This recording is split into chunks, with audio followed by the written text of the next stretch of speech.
Il y a beaucoup de ruptures qui sont, je dirais, classiques. Par exemple, vous êtes en couple depuis des années, et puis il y a des disputes, et tu sens bien que ta femme s'éloigne. Tu sens que ton mari n'est plus aussi investi qu'avant. Et cette rupture, elle est jamais prévisible. On peut pas dire que tu sais précisément que le 12 mars de l'année prochaine, vous allez vous séparer, mais il y a un climat qui va peut-être mener à des disputes, à des ajustements, peut-être même à une rupture. Ça, tu peux le sentir. Et puis, malheureusement, il y a d'autres types de ruptures. Celles où il y a des petits soucis comme chez tout le monde, mais rien de très grave. Et un jour, la rupture arrive et elle est violente pour toi. Elle est soudaine parce qu'elle n'est pas anticipée. Parce que toi, dans ta tête, le narratif, l'histoire que tu avais par rapport à tout ça, ne correspondait pas à ce que tu vois aujourd'hui, à une rupture nette, où l'autre ne veut plus jamais te revoir. Parce que toi, tu as encore des sentiments pour l'autre. Donc on pourrait dire qu'il y a deux types de ruptures. Il y a des ruptures qui sont plutôt lentes, on sent venir les disputes, les menaces, les discussions qui sont pas très positives. Et puis tu as les ruptures soudaines. Parfois même on peut être entre les deux, c'est-à-dire que pour l'autre, ça a été progressif, et toi, peut-être dans une forme de déni, ou parce que t'es très amoureux, ou parce que tu donnes tout, ou parce que t'es positif, parce que tu penses que tout peut s'arranger, un jour ça arrive. Et ce jour-là, t'avais pas prévu que l'autre abandonnerait, et serait aussi ferme sur sa décision. Si tu travailles parfois en groupe, si vous êtes peut-être deux associés, il y a peut-être un projet où toi, t'as une vision à long terme, tu sais que malgré les difficultés, ça va le faire. Et puis peut-être que dans ce projet-là, ton associé, ton partenaire, ton collègue au lycée ou en école supérieure dit « moi j'abandonne, je vois pas la suite ». Toi, la suite, dans ce type de projet, par exemple un projet universitaire, tu l'as, projet professionnel. Tu sais que oui, c'est dur, mais tu as cette vision positive de la suite. L'autre, il dit « je vois pas la suite, j'abandonne, c'est compliqué pour moi de rester dedans et je veux plus y retourner ». Ce qui est marrant, c'est que pour un projet, finalement, on l'envisage assez bien. Dans le cadre d'un couple, c'est plus dur. Parce que c'est pas qu'un projet universitaire, ce n'est pas qu'un rapport à rendre. C'est souvent une maison, un appartement, une vie de famille, peut-être même des enfants, des copains, des habitudes, des vacances, des souvenirs, un mariage. C'est tout un tas de choses qu'on a construit ensemble et il est inconcevable que l'autre puisse abandonner là où nous, on est sûr que ça peut continuer. Ces ruptures vont provoquer un choc psychologique. Tu te sens abattu. Un choc neurologique. Ton cerveau ne sait plus où il en est. On en parlera dans cette vidéo aujourd'hui. Peut-être même un choc physique. Il y a le syndrome du cœur brisé dont on parlera aussi aujourd'hui.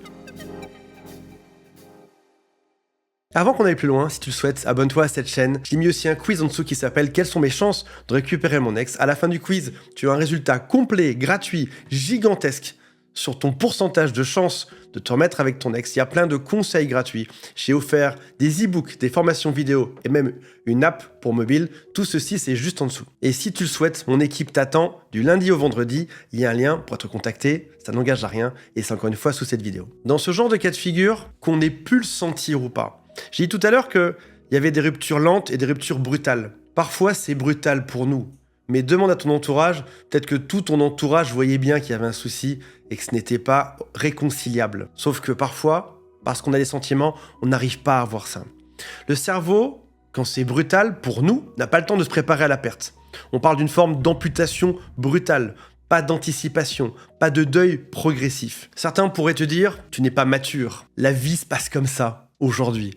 Les femmes quittent, les hommes trompent, et c'est comme ça, et il faut y faire, et tu n'es pas suffisamment formé à ça. Ce n'est pas vrai, c'est pas un manque de maturité, c'est une réaction qui est normale, qui est humaine, à un choc brutal.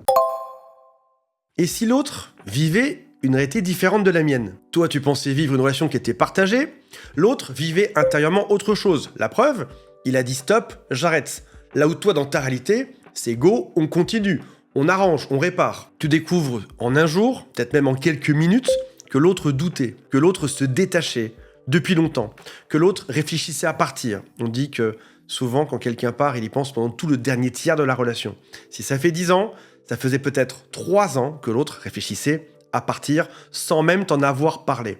Et là, t'as probablement la pire chose sur Terre, c'est un sentiment de trahison. La trahison, l'injustice, c'est ce qui crée des guerres sur Terre. C'est ce qui fait que deux pays pensent que ce bout de terrain leur appartient et vont se taper dessus pendant 100 ans. C'est ce qui fait qu'il y a ces affaires criminelles que tu vois à la télévision. Ça part très souvent de trahison et d'injustice. Et la science en parle très bien. Elle dit que lorsqu'une relation a une asymétrie, celui qui quitte a souvent commencé le détachement pendant des mois auparavant. Ça veut dire que lorsque l'autre part, il a souvent déjà fait son deuil. Donc il y a deux temporalités qui sont très différentes. Toi, tu commences à faire ton deuil, à accepter le jour de l'annonce, là où lui a déjà fait son deuil depuis très longtemps.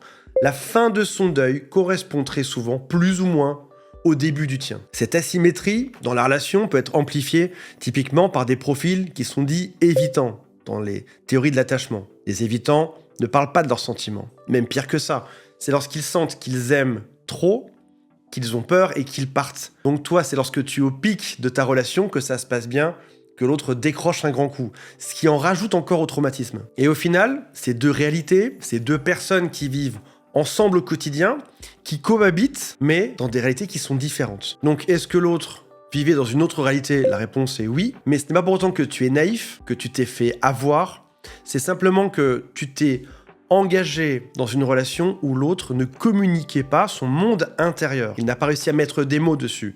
Peut-être parce qu'il ne savait pas le faire, peut-être parce qu'il n'a pas le vocabulaire, peut-être parce qu'il est pleutre, faible, qu'il n'ose pas dire les choses, et peut-être qu'il s'est dit « je vais pas lui faire du mal, je vais pas lui dire ça ». Mais finalement, le mal est encore pire à la fin. Et là, on pourrait se dire, je n'aurais pas dû ressentir tout ça. Je n'aurais pas dû aimer autant cette personne. Et c'est faux, mon ami. Tu devais aimer cette personne. Souvent, dans ce genre de relation, on donne le meilleur de soi. Dans une relation qui ne fonctionne pas, c'est là où on met le plus d'efforts. C'est là où on se casse le plus le crâne pour résoudre, pour trouver des réponses, pour être agréable, pour tenir, même dans la tempête. Donc, ne renie pas ce que tu as vécu. Tu as été une belle personne, c'est juste que l'autre n'a pas communiqué son monde intérieur. Ce choc n'est pas que psychologique, il est neurologique. Je m'explique. Tu es dans un état, on peut qualifier d'état de sidération, état de panique. Tu as l'envie urgente de faire quelque chose pour aller mieux, pour résoudre, pour récupérer l'autre, pour lui transmettre ta réalité. Tu veux que ta réalité devienne la sienne, parce que j'y crois, parce qu'on peut encore y arriver, parce qu'on n'a pas tout essayé, parce que c'est notre projet. Mauvaise ref. Ce que dit la science là-dedans, c'est qu'une rupture soudaine va déclencher massivement du stress. Les hormones du stress, on en parle dans beaucoup de vidéos sur cette chaîne, c'est cortisone et adrénaline qui sont créés par l'amygdale du cerveau. Et du coup, toi là-dedans, tu as tous les effets qui sont liés au cortisol et à l'adrénaline, c'est-à-dire insomnie, perte d'appétit, ça peut être même des douleurs thoraciques, agitation ou même paralysie. Et les IRM montrent que les zones de douleur sont les mêmes que lorsqu'on a une douleur physique. Donc non, t'es pas en train de dramatiser, tu vis quelque chose qui est vraiment très dur. Ton corps et ton cerveau sont vraiment en état d'alerte et la guérison ne peut pas être immédiate d'un point de vue biologique parce que ça prend du temps. Tout ton corps doit accepter, doit se calmer, doit même faire des nouveaux chemins neuronaux pour t'habituer à cette nouvelle situation. Et ça peut pas se faire juste avec de la volonté. Ça nécessite du temps. Le moment le plus dur, c'est le moment de l'annonce. Et après ça, chaque jour, même s'il est dur, est un peu moins dur que la veille. À cette étape-là, il y a un piège. Le premier, c'est de donner trop de sens négatif. C'est vouloir vite analyser ce qui s'est passé pour vite redonner du sens, pour que notre vie entière qui s'effondre retrouve une forme de cohérence. Le premier sens qu'on donne, c'est souvent un sens négatif. Je ne suis pas suffisamment bien. Personne ne m'a jamais aimé. Personne ne m'aimera jamais. Je finirai ma vie tout seul. L'inverse de ce sens négatif, c'est le sens positif forcé. J'écoute beaucoup de développement personnel. Je suis fort dans ma tête. C'est une chance qu'on se soit séparés. Tout arrive pour une raison et c'est parce que je vais rencontrer quelqu'un de génial après. Il fallait que ça arrive. Mais en réalité, vous leur donnez du sens trop vite, ce qui est une bonne chose, c'est signe que tu es intelligente, ça empêche de vivre réellement cette perte. Au début, une rupture amoureuse n'a pas de sens. Tu ne peux pas trouver le sens immédiatement. Le sens va venir dans le temps, après, au fil des semaines, au fil des mois. C'est là que tu vas reconstituer tout le puzzle. Des études montrent que tirer des conclusions trop tôt conduit à des interprétations biaisées et souvent complètement injustes. Et cette notion du sens va évoluer dans le temps. Par exemple, aujourd'hui c'est une catastrophe, c'est insurmontable, c'est insupportable. Pour autant, demain, ce sera compris de manière totalement différente. Pour conclure, dans cette période où tout s'effondre autour de toi, ne pas savoir ce que ça veut dire, c'est normal. Il ne faut pas chercher ou forcer l'arrivée du sens là-dedans. Le sens viendra dans le temps. La plupart des gens en rupture brutale disent « je dois contacter mon ex, je dois comprendre, je veux comprendre ». Mais souvent, ton ex ne sait même pas pourquoi il est parti. Il a cette sensation, et même lui, au bout d'un moment, pourra comprendre pourquoi ça n'allait pas, pourquoi il avait cette impression qu'il devait partir. Donc on ne peut pas forcer le sens, on ne peut pas fabriquer du sens. C'est quelque chose qui va arriver de manière naturelle quand tout ton corps, quand tout ton cerveau sera apaisé. Si tu veux récupérer ton ex, tu as peut-être tendance à accélérer. La rupture amoureuse est un système, un phénomène très bizarre où il faut faire exactement l'inverse de ce qu'on veut faire, de ce que ton corps te pousse à faire. Par exemple, on a envie d'envoyer plein de messages. Ce qu'on recommande dans la plupart des vidéos de cette chaîne, c'est de faire un silence radio. On a envie de rester allongé sur son canapé sans bouger, alors qu'en réalité, ce qu'il faut faire, c'est sortir et voir des gens. On a envie de tout comprendre rapidement. Là, en réalité, il faut attendre, le sens viendra tout seul.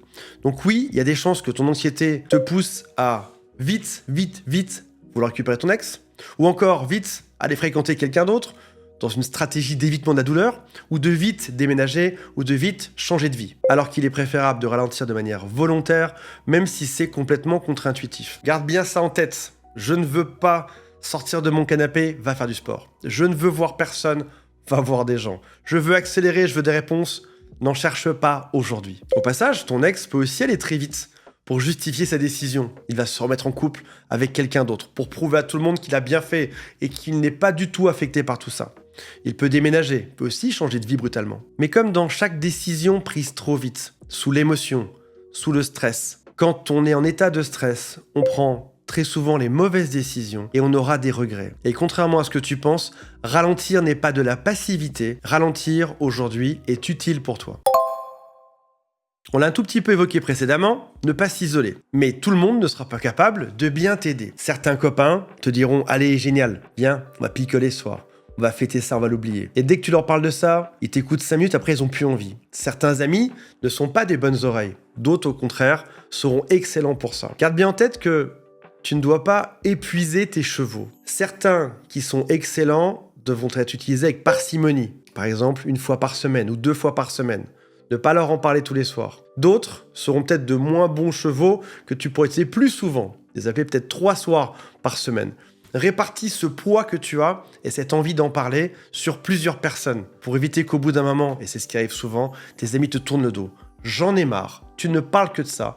Moi, je suis heureux dans ma vie. Un ami peut être sensationnel, mais ne pas savoir gérer ta souffrance. Et le soutien social est un des meilleurs prédicteurs de guérison quand on parle de peine de cœur. Ton corps, ton cerveau te dit de t'isoler, de fermer tous les volets de chez toi et de ne plus jamais sortir de ta vie. S'isoler augmente la rumination, la honte et la dépression, alors que voir des potes, sortir et s'entourer intelligemment accélère la réparation. 7e et dernier point, tu auras des ruminations, ce qui sera tout à fait normal. Heureusement, t'es humain. Ton cerveau, un peu comme un disque, va devoir repasser sur certains sillons plein de fois. Encore et encore et encore. Il y aura des répétitions. Ces répétitions vont créer une forme de sécurité. Ça peut être aussi de rejouer une partie de cette rupture ou encore une partie de ce couple. C'est se replonger comme dans une espèce de Madeleine de Proust dans quelque chose qu'on connaît bien. La rumination, c'est aussi chercher du sens. Et quand on ne trouve pas, on répète encore et encore jusqu'à ce qu'on trouve du sens. Et on se dit, quand j'aurai fini de trouver les raisons de cette rupture, j'irai mieux. Et rassure-toi, que tu trouves ou pas les vraies raisons de cette rupture, la rumination, elle est normale et elle est aussi nécessaire. Donc mon ami, rumine autant que tu veux, c'est normal. Et pour conclure, la guérison ne sera pas linéaire. Parfois tu feras 3 pas en avant, parfois ce sera 2 pas en arrière. On dit qu'il faut revivre chacune des saisons seule pour que ça passe. Tu vas devoir revivre un été seul pour oublier l'été d'avant. Tu vas devoir revivre des fêtes de Noël, des fêtes de Pâques. Tu vas devoir repasser dessus et c'est bon signe. C'est parce que t'es pas un psychopathe qui ne ressent rien. T'es une personne qui a des sentiments, qui a des émotions. Et plus tu ressens, mieux c'est. Dans ce genre de situation, en parler à ses amis, c'est top. En parler à un professionnel, c'est encore mieux. Et c'est pour ça qu'il y a toute mon équipe de psy et de coach qui sont là, qui t'attendent, qui sont prêts à parler de ça avec toi, qui sont prêts à t'aider à aller mieux. Et si tu le souhaites, à récupérer ton ex, tout ceci se passe juste sous cette vidéo. Salut à tous, bye, je vous aime.